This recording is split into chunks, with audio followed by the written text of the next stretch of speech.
Salut les Stratoniens, salut à tous, j'espère que vous avez passé un bon week-end. On est parti pour une petite vidéo où on va expliquer cette fin du week-end, comment elle peut se terminer. On a toujours notre short en cours, on ira voir ça bien évidemment ici. On ira voir l'Ethereum, le BNB, le SP500, on ira voir Arbitrum qui prend moins 5%. On a une bad news sur Arbitrum, on ira checker un petit peu ce qui s'est passé. On ira faire un tour sur IMO qui est aussi en train de s'envoler, donc je rappelle, grosse news demain, donc ça risque d'être assez violent. Et puis on ira faire aussi un petit tour sur BitGet. Enfin bref, j'espère que cette vidéo vous plaira, on est tout de suite parti.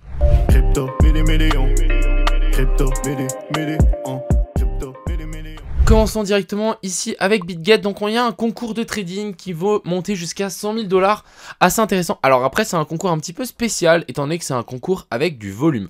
Donc plus tu fais de volume, plus tu vas monter les cases dans le classement. Bon, après faire du volume c'est assez facile, c'est ouvrir une position en short ou en long et la fermer instantanément et ça vous fait monter dans le classement. Vous pouvez le faire, vous allez sans doute payer des frais, mais voilà, si je pense que vous le faites assez de fois, peut-être vous rentrez dans le top 1, 2, etc. Donc je vous mets le lien en description, n'hésitez pas à vous inscrire, n'hésitez pas à aller checker si ça vous intéresse.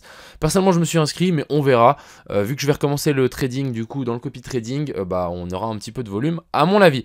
Voilà un petit peu ce que j'avais à dire par rapport à ça. Ça se finit dans 14 jours, donc 2 semaines, plutôt pas mal.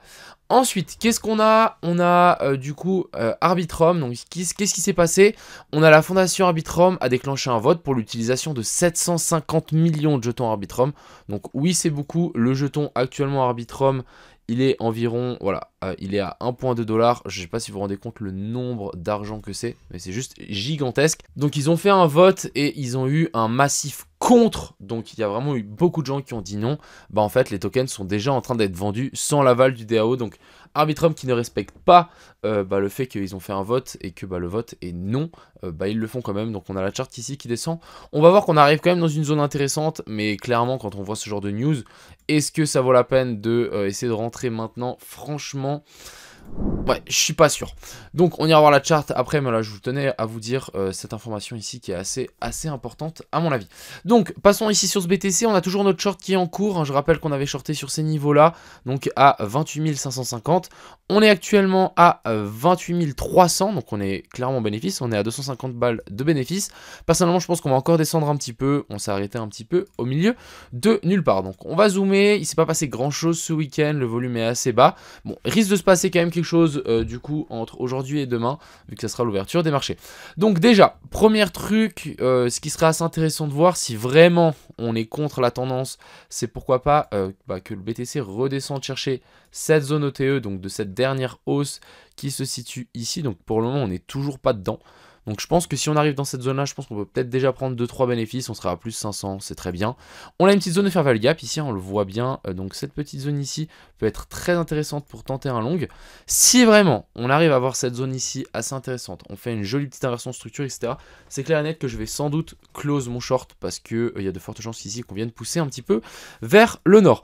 On va juste checker aussi sur jusqu'à combien on est venu retracer donc de cette dernière, ok, on n'est toujours pas venu chercher la zone d'OTE de cette dernière correction ici, donc on verra comment ça va se goupiller, mais voilà, pour le moment ça reste baissier, on continue gentiment cette baisse, tranquillement mais sûrement.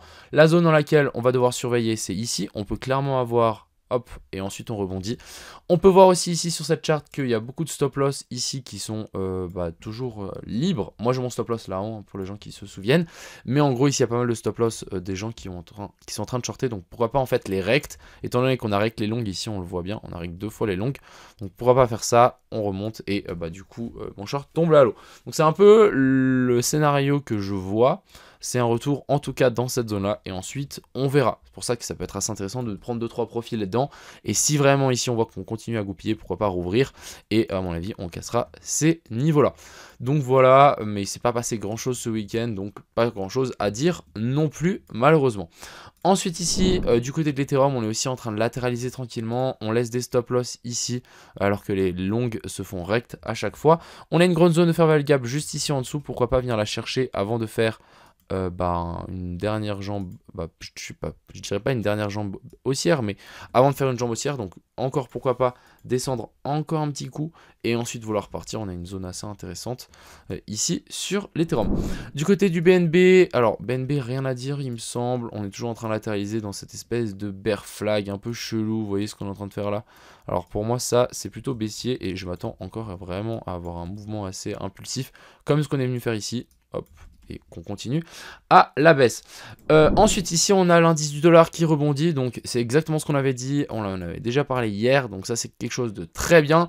Et le SP500 aussi, on est vraiment sur une zone clé, donc personnellement si on veut voir le BTC chuter, il faut absolument que ici on réintègre et que ça fasse toute cette zone ici, ça soit une déviation au nord, au-dessus de ce sommet-là, et qu'on vienne chercher plus bas. C'est vraiment le scénario que je peux voir actuellement, mais on arrive vraiment dans une zone assez intéressante pour moi sur ce SP500.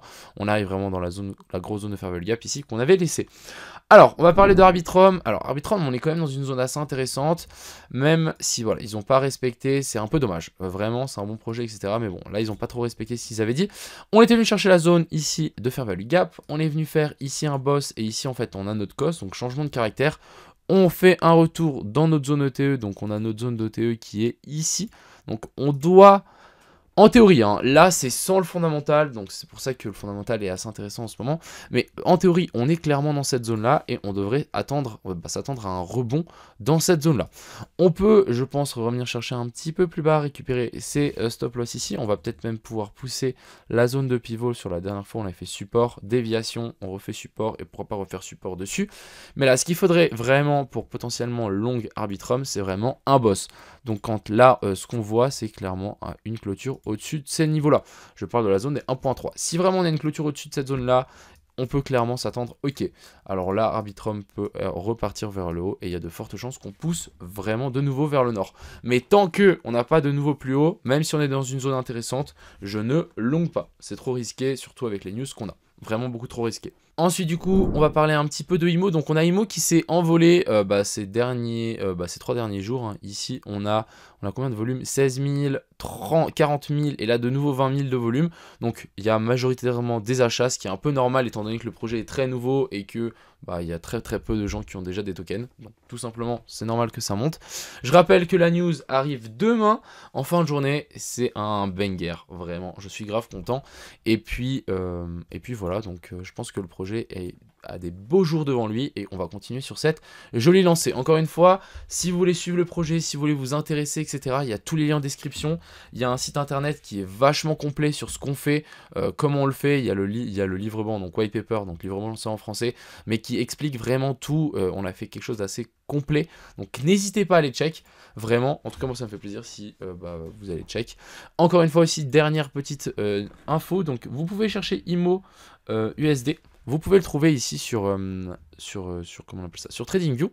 Vous allez avoir la charte, donc ça c'est en gros la charte actuelle sur IMO, donc elle est assez violente. La grosse mèche ici, c'est juste parce qu'on a échangé la liquidité, donc c'est pas un achat ni vente, vous voyez qu'il y a zéro volume, donc ne vous en faites pas. Et deuxième chose, il y a beaucoup de gens qui pensent que ça c'est la TH, alors non, parce qu'en fait ici la charte, cette charte ici elle avait été backée sur IMO USDT ou IMO BUSD, on n'a jamais eu de pool de liquidité de ça, donc c'est pour ça que c'est un peu le bordel. Et après, après la charte a un peu bougé. Mais si vous voulez retrouver la vraie charte, allez sur CoinGecko. Je pense que là vous allez vraiment avoir la charte complète. Si on dézoome et on met max, vous avez un ATH ici qui monte à 0,25, 0,26, on y est presque. Mais pour savoir, parce qu'en fait la charte a quand même beaucoup bougé, on avait vraiment un truc comme ceci et ensuite ça redescendait et on avait lancé le projet à 0,08, donc 8 centimes, et c'était par là. Donc vraiment on a fait une énorme pique au début, on est retombé, on a latéralisé, on a fait la traversée du désert et là on est en train d'exploser parce que le projet tout simplement prend vie. Voilà, tout simplement. On va juste parler aussi des dernières petites dalles. Donc ici on a le DYDX, comme je l'avais dit, hein, on attend encore cette dernière jambe baissière. On avait fait un petit canal, personnellement je pense qu'on va le casser vers le bas. Voilà, c'est un peu ce que j'avais dit. Et ensuite, c'était un plus ou moins tout. On va juste faire aussi un petit tour sur le filou qui est juste en train de latéraliser, qui laisse à mon avis plein de stop loss ici. Et ce que je vois en tout cas, c'est une descente un petit peu plus bas. Voilà un petit peu ce que j'avais à dire, pas grand chose, on va surtout attendre en fait l'ouverture des marchés, en tout cas demain. Personnellement moi je m'attends qu'on descende encore un petit peu et on verra ici si cette zone tient ou pas. Mais en théorie, après une inversion de structure ici, une petite inversion de structure ici, la target c'est ça et ça. Donc vraiment pour moi je pense qu'on va continuer à descendre. Surtout que en fait ici ce sommet là, on n'est pas venu chercher un nouveau sommet donc on n'a pas de raison qu'on rebondisse ici. Mais à mon avis, ici, on va quand même avoir un petit rebond parce qu'on est dans une zone assez intéressante. Voilà, j'espère que cette vidéo vous a plu. Je vous souhaite à tous une agréable fin de journée. C'était Crypto Million. Ciao.